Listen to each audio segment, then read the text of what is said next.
स्वातंत्र्यपूर्व काळामध्ये पुण्यामधील एका महाविद्यालयात एक प्राध्यापक तत्त्वज्ञान विषयासाठी शिकवण्यासाठी म्हणून रुजू झाले.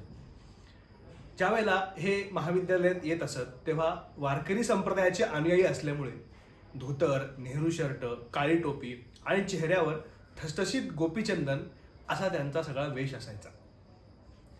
जेव्हा महाविद्यालयात हे प्रवेश करत असत तेव्हा त्यांच्या चेहऱ्यावर अत्यंत सात्विक भाव असत. त्यांच्या पहिल्या तासाला ज्या वेळेला ते वर्गात गेले तेव्हा सगळा हा त्यांचा पोशाख बघून काही उनाड मुलांनी त्यांची थट्टा करावी या हेतूने पुंडलिक वरदा हरी विठ्ठल, श्री ज्ञानदेव तुकाराम असा मोठ्याने जय जयकार केला. त्यांचं बघून वर्गातील सगळ्यांनीच मोठ्याने जय जयकार करायला सुरुवात केली आणि वर्गामध्ये अतिशय हलकल्लोळ पोहोचला. त्यावेळेला सगळ्यांकडे पाहून मामासाहेब शांतपणाने हसले आणि म्हणाले की आज खरोखरच माझ्या वारकरी असण्याची धन्यता झाली. माझ्यामुळे तुमच्या मुखामध्ये पांडुरंगाचं, ज्ञानेश्वर महाराजांचं, तुकाराम महाराजांचं नाव आलं. हे महापुरुष कोण होते तर मी सांगितल्याप्रमाणे वारकरी संप्रदायाचे अध्वर्यू गुरुवर्य श्री मामासाहेब दांडेकर. मामासाहेब दांडेकर हे पाश्चात्य तत्वज्ञान आणि भारतीय तत्वज्ञान या दोहोंचा समन्वय साधणारं एक व्यक्तिमत्व होतं. मामासाहेबांनी त्यांच्या सबंध आयुष्यामध्ये एकीकडे ज्ञानेश्वरी प्रवचने केली तर दुसरीकडे प्लेटोच्या वर त्यांनी अनेक लेक्चर्स दिली. म्हणजे दोन्ही बाजूंनी जर विचार केला तर दोन्ही तत्वज्ञानाचे गाढे अभ्यासक अशी मामासाहेबांची ओळख होती. त्यांच्या ज्ञानेश्वरी प्रवचनामध्ये प्लेटो असत तर त्यांच्या लेक्चरमध्ये प्लेटोचं तत्वज्ञान समजून सांगत असताना ज्ञानोबरायाशिवाय पर्याय नाही असंही मामासाहेबांनी त्यांच्या लेक्चरमध्ये अनेक वेळा सांगितलेलं आहे.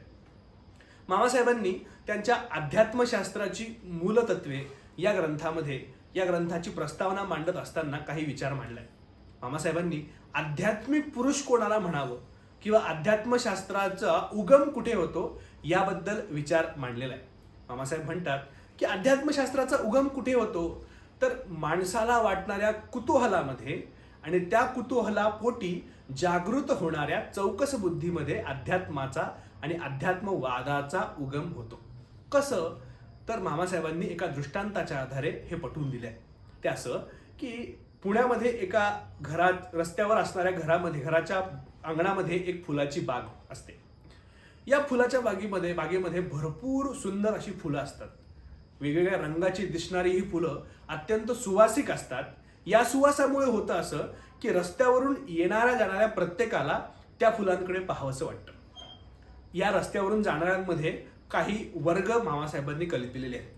पहिला वर्ग असा असतो की तो रस्त्यावरून जाता जाता त्याला त्या फुलांकडे त्याची नजर जाते, पण नजर जाऊन सुद्धा त्या फुलांकडे तो लक्ष देत नाही, तसंच पुढे चालला जातो.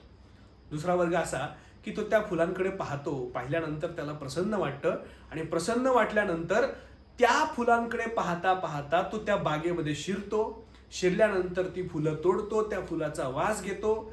हे फुलं तोडताना याचा वास घेताना मालकाची परवानगी मागणं त्याला रास्त वाटत नाही. तिसरा वर्ग असा की तो जाताना त्याच्या मनामध्ये त्या फुलाबद्दल कुतूहल निर्माण होतं. आतमध्ये गेल्यानंतर त्या फुलाकडे तो पाहतो, त्याचं बायोलॉजिकल स्वरूप काय असेल, त्याचं बीज काय असेल एवढं तो पाहतो. पण पाहत असताना तो शेवटापर्यंत जाऊन पोहोचत नाही. तो काय करतो तर तो त्या बीजावर असणारं एखादं पुस्तक वाचून काढतो.